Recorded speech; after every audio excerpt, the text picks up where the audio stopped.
우에다 BJ 총재가 지난주 이제 월요일 날 우리는 통화 정책에 있어서 바꾸지 않겠다. 계속 완화 정책하겠다. ICC도 계속 하겠다는 거죠. 채권을 계속 하겠다는 거죠. 가능성은 별로 없다. 예, 다시 또 엔캐리 트레이딩 나올 수도 있는 엔화로 차입해서 뭔가를 투자를 하면 되니까 금리 안 올라갈 거니까 이제 워렌 버핏이 채권을 발행한다 그러는 거예요. 엔화 채권을 또 무역회사를 다 산대요. 보통 4989 하는 그 내용들이 대부분 원자재하고 식량이에요. 그 뉴스 나오면서 무슨 얘기가 나오냐면 TSMC 매도, 그 다음에 BYD 매도, 지정학적 리스크를 얘기해요. 쉬운 말로 하면 전쟁이잖아요. 반사익을 제일 많이 볼 때가 일본이죠. 거기서 무역 상사들은 대박을 칠 가능성이 굉장히 많죠.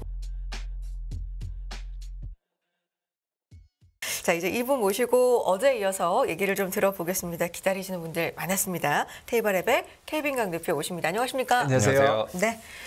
어제에 이어서 이제 말씀을 해주신 어제 무슨 얘기해 주신다고 예고했었죠? 워렌 버핏이 이제 일본 무역두들 산 거 관련해서 그리고 이제 BOJ 우에다 이제 BOJ 총재가 얘기했던 부분들이랑 연결해서 한번 보고요. 그리고 이제 외국인이나 헤지 펀드들이 S&P 매도를 뭐 2011년 이내로 제일 많이 했다는데 그걸 어떻게 우리가 트레이딩할 때 사용을 할 수 있을까? 그 두 가지 정도 얘기를 해보도록 하겠습니다. 워렌 버핏이 예고를 한 게 아니라 이미 벌었더라 벌었다도 이미 있고요. 그런 말씀해 주셔서 흥미로웠어요. 한번 뉴스를 한번 보도록 하겠습니다. 일단, 그러니까 대부분 다 뉴스들은 이미 다 그냥 공시돼 있는 거 찾아보시면 다 나오는 뉴스들이고요. 그걸 좀 이제 그냥 요약을 했다라고 보시면 될 것 같아요. 그래서 제일 처음에 딱 눈에 띈 거는 우에다 BJ 총재가 지난주 이제 월요일 날 이제 G20에서 얘기를 했죠. 그래서 우리는 통화 정책에 있어서 바꾸지 않겠다. 계속 완화 정책하겠다. 돈 계속 풀겠다 이거죠. 그리고 YCC도 계속 하겠다는 얘기까지는 안 했지만 기본적으로 완화 정책을 계속 쓰겠다는 얘기니까 YCC도 계속 하겠다는 거죠. 채권을 계속 하겠다는 거죠. 가능성은 별로 없다. 그래 버리니까 엔화가 갑자기 약세로 변했었고 그러다 보니까 이제 결국은 엔캐리 트레이딩이라고 매번 얘기하다가 요즘 좀 잠잠해졌는데 다시 또 엔캐리 트레이딩 나올 수도 있는 상황이라고 보면 되죠. 왜냐하면 기본적으로 엔화 금리가 못 올린다고 생각을 하면 엔화로 차입해서 뭔가를 투자를 하면 되니까 금리 안 올라갈 거니까. 그래서 이제 그런 부분들도 다시 부각이 될 수 있다라는 부분에서 딱 봤더니 이제 워렌 버핏이 채권을 발행한다 그러는 거예요. 엔화 채권을. 그래서 엔화 채권을 발행을 하네. 그리고 딱 봤더니 또 무역회사를 다 산대요. 근데 옛날에 2020년도에 이미 샀대요. 61억 불을 샀고 그다음에 작년 11월에 24억 불을 샀어요. 그러면 두 개 합치면은 85억 불이잖아요. 근데 지금 현재 가치로 봤더니 130억 불이래요. 그래서 45억 불이 이득이더라고요. 45억 불이면은 뭐 5조 좀 넘죠. 5조 좀 넘는 수익이 났어요. 2년 만에? 2년 만에. 그렇게 벌었죠. 그래서 야 역시 대단한데. 근데 이제 이 부분도 이제 그리고 나서 올해 이제 조금 투자를 더 하고 채권도 발행을 해요. 10몇 억씩 몇 조 원을. 근데 이제 여기서 이제 핵심이 그 무역 회사를 산다라는 부분이에요. 뭐 이토주 뭐 이런 회사들을 사는 건데 그 회사들을 왜 살까라고 보면은 저런 회사들이 대부분 삼성물산 같은 회사거든요. 무역회사. 근데 거기서 보통 4989 하는 그 내용들이 대부분 원자재하고 식량이에요. 그러니까 결국은 저 원자재랑 식량을 그러니까 원자재라는 게 결국 에너지원들 지금 계속 뭐 2차전지 나오는 리튬들 이런 것들을 다 핸들링하는 무역 상사들이더라고요.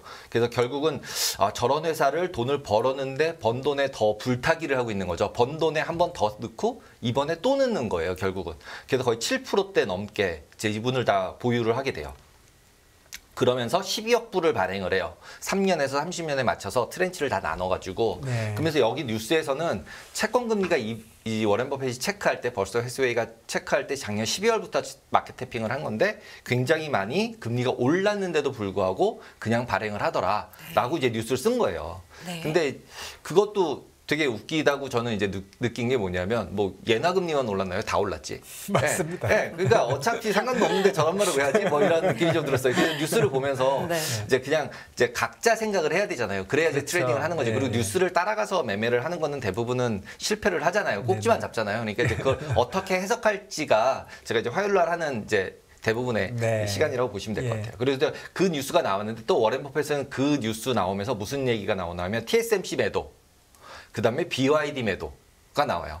그러면서 그 12년 만에 일본에 방문해서 지금 이제 워렌 버핏이 얘기를 하는 것들이 이제 지난주에 쭉 나온 거예요. 거기서 보면은 너 단타 매매하는 사람 아닌데 왜 TSMC 왜 팔았어 사자마자 먹고 네. 팔았긴 했지만 네. 예, 그랬더니 지정학적 리스크를 얘기해요. 예, 그리고 BYD도 마찬가지 이유야. 그랬더니 마찬가지 이유라고 얘기를 해요. 그러면 여기서 지정학적 리스크란 얘기는 우리한테는 되게 안 좋은 얘기잖아요. 그렇죠. 아시아에서 지정학적 리스크는 쉬운 말로 하면 전쟁이잖아요. 예. 노이로제가 있죠. 예, 예.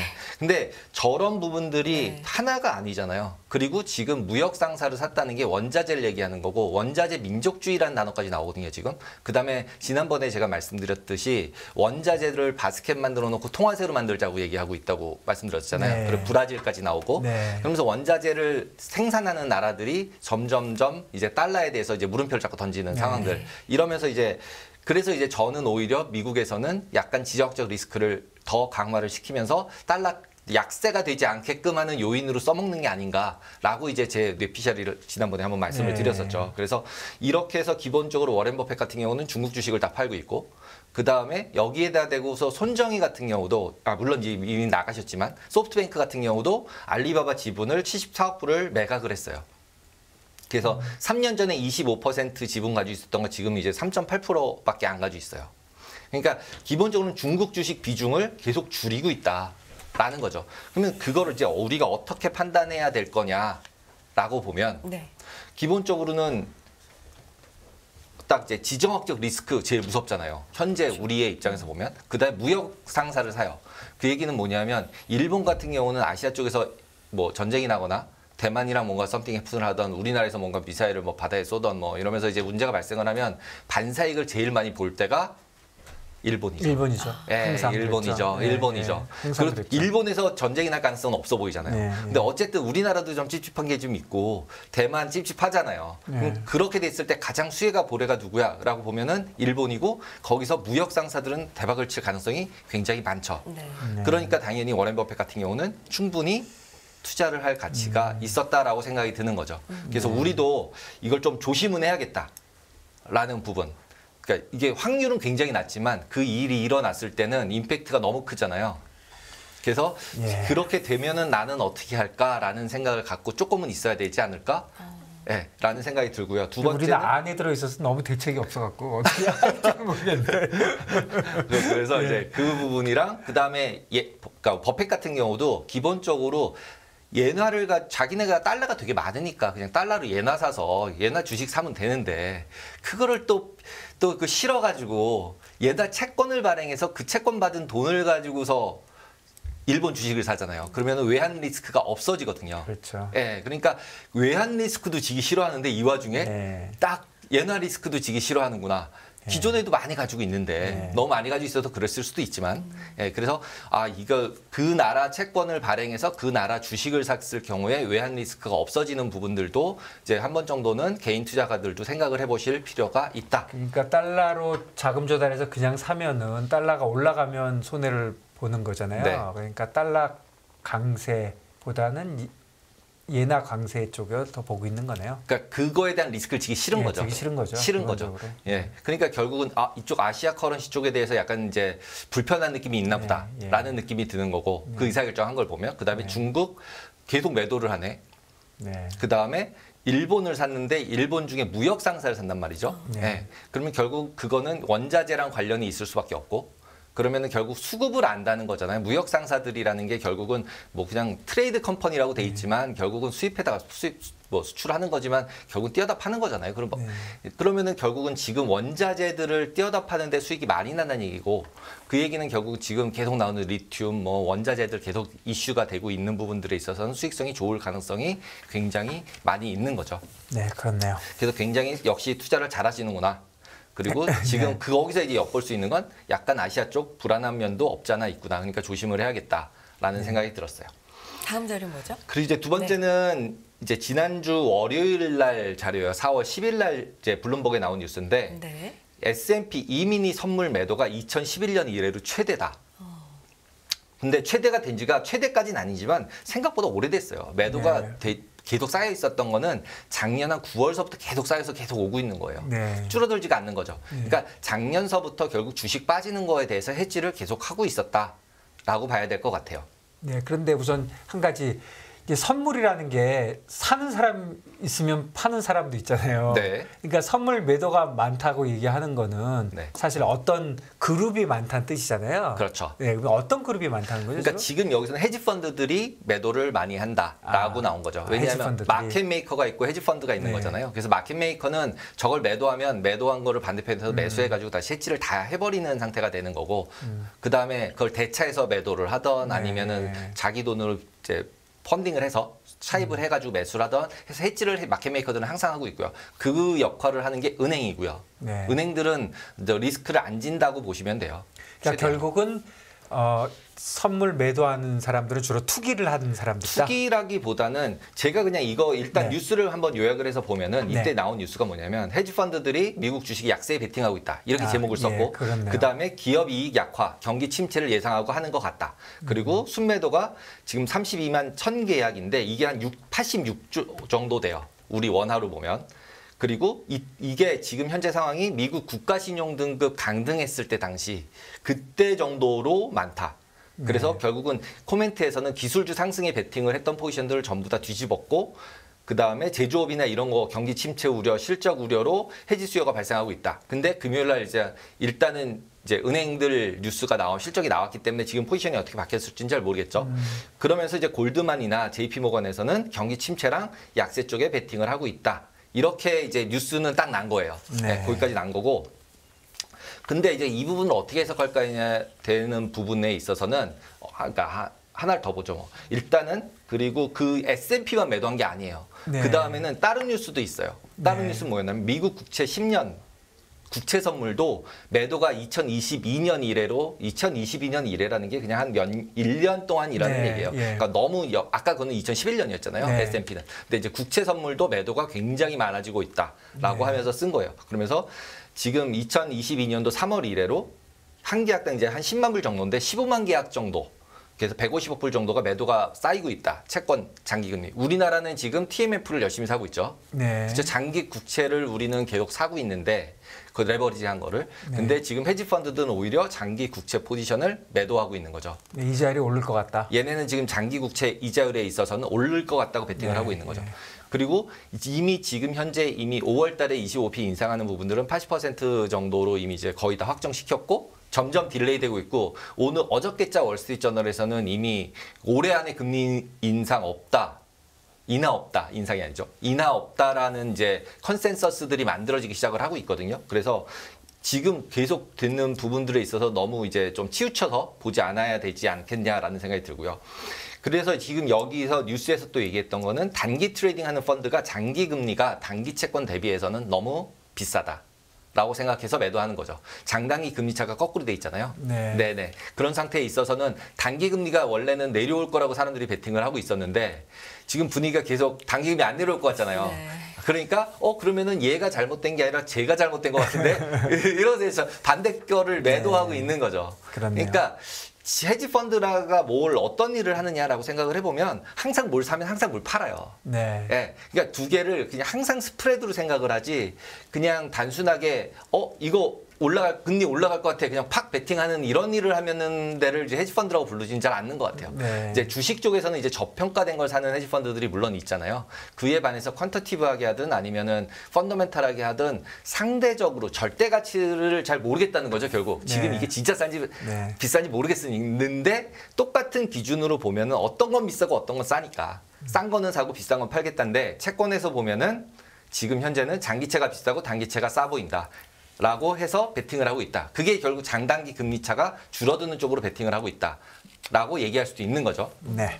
그리고 이제 S&P 같은 경우 보시면은 지금 아까 말씀하셨듯이 그 매도가 네. 미국 망할 때만큼 되게 많다고 생각을 하는데 그 많다고 생각을 하는 부분들이 과연 저게 그냥 빠지라고 베팅을 한 거냐라고 생각을 해보면 아니라는 거죠. 제 생각엔. 왜냐하면 제가 아까도 서두에 말씀드린 것처럼 뭔가를 매수했으니까 매도를 하는 거거든요. 자기가 주식을 너무 많이 가지고 있어요. 불안한 거죠.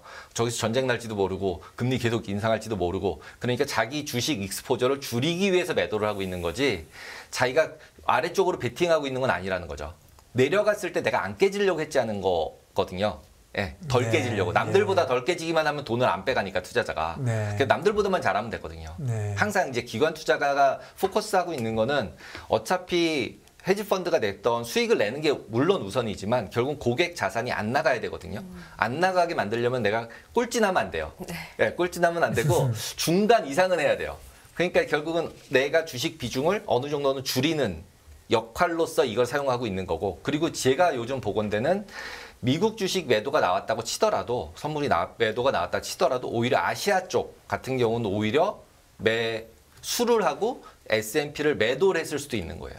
지금 여기서 보이는 거는 S&P 매도만 보이잖아요. 그러면 그 반대편에 뭐가 있을까를 생각을 해봐야 된다는 거죠. 항상 특히 헤지펀드는 그러면 이거 했으면 반대편에 뭐가 가지고 있지 쟤는? 그러니까 매도한 것만 보면 안 되고, 매도했으면 뒤에 뭘 샀을까? 아시아 쪽 사놓고서 인도 뭐 이런 나라들 요즘 이제 좀 밀고 있잖아요. 네네. 그러니까 이제 그런 나라들을 밀면서 거기는 매수를 해놓고 혹시 글로벌 침체되면 안 되니까 S&P를 대신 파는 거죠. 그리고 S&P를 제외한 나머지 것들을 갖다가 매도를 하고 해지를 했을 때는 언와인딩 할 때 비용이 너무 많이 들어요.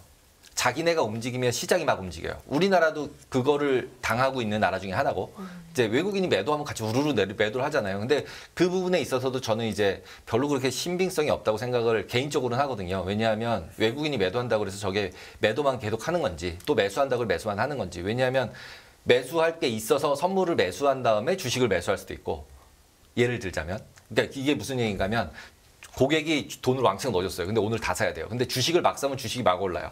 근데 선물은 임팩트가 별로 없어요. 레버리지가 돼 있어요. 그러니까 선물을 다 사요, 지금. 미리. 그래 놓고 이제 그 다음 날부터 주식을 조금씩 사면서 선물을 조금씩 파는 거죠. 미리 사놨다. 미리 사놨다가. 네. 왜냐면 이제 펀드 매니저들이 운용을 할 때는 기준가라는 게 돈 넣는 날로 결정되잖아요. 네. 근데 이제 주식 비중이 모자라면 안 되니까 네. 선물로 사놨다가 그거를 풀면서 주식을 조금씩 사서 이제 원상을 맞춰 놓는 거죠. 임팩트 없이 해야 되니까. 자기가 네. 들어서 막 올리면 비싸게 사는 거니까. 네. 예, 그런 부분으로도 계속 사용되고 있기 때문에 파생 상품에 있어서 무슨 투기가 너무 많다, 뭐 적다 이런 걸 떠나서 약간은 롱텀리 가져가는 포지션들은 어느 정도 그 정도는 리뷰를 좀 해보면서 생각을 해보면서 판단을 하시는 게 좋지 않을까라고 생각이 듭니다. 네. 흥미로워요. 네.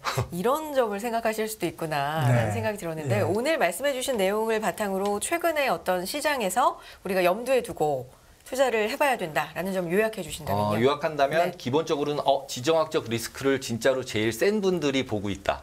그리고 돈을 질러서 포지션을 잡고 있다는 거죠. 말로만 보통 이제 뉴스들에 나오는 것들은 특히 제이미 다이먼 뭐 이런 JP 높으신 분들은, 은행은 제가 계속 말씀드리지 거긴 뉴트럴이에요. 방향을 지르지 않아요. 이쪽 전화기 잡고서 팔라 그러고 이쪽 전화기 잡고서 사라 그래요.